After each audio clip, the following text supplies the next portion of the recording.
మొన్న రోజు మినీ వ్లాగ్లో లంచ్ ప్లేట్లో ఉన్న దొండకాయ కూరని చూసి మీ స్టైల్లో దొండకాయ కూర ఎట్లా చేస్తారో జర చూపియరా అని చెప్పేసి అడిగిరు కదా.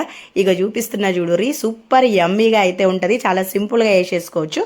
దీనికోసము ఐరన్ ప్యాన్ పెట్టుకొని కూర మస్తు టేస్ట్ వస్తుంది అన్నట్టు. మంచిగా నూనె తీసుకొని జీలకర్ర, ఆవాలు, పల్లీలు, కరివేపాకు, సన్నగా తరిగి పెట్టుకున్న ఉల్లిగడ్డలు, పచ్చిమిర్చి, అట్లనే స్ప్రింగ్ ఆనియన్ కాడలు కూడా వాడుతున్నాను.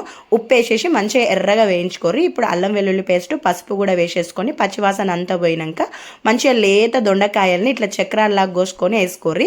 ఉప్పు కూడా వేసి మూత పెట్టుకొని మంచిగా ఉడికించుకోవాలి. ఒక 50% ఉడికిన తర్వాత ఒక 2 టీ స్పూన్ల వాటర్ అయితే వేసుకోవాలి. అప్పుడే మనకి అడుగంటకుండా దొండకాయ కలర్ అనేది మారకుండా ఉంటుంది. కూర ఉడుకుతున్నప్పుడే కొన్ని ఉల్లికాడలు, కొంచెం కొత్తిమీర వేస్తే ఇంకా ఏ మసాలాలు అక్కర్లేదు, ఆ ఫ్లేవరే మస్తు ఉంటుంది అన్నట్టు. మొత్తం ఉడికినాక మళ్ళీ జరంత కొత్తిమీర వేసేసుకొని పప్పు లేదా సాంబార్ కాంబినేషన్లో తింటే అద్దిరిపోతుంది. నూనె తక్కువ వేసుకొని కూర కలర్ మారకుండా వండుకునే పద్ధతి అన్నట్టు. మరి మీరు ఎట్లా వండుతారో చెప్పుర్రి.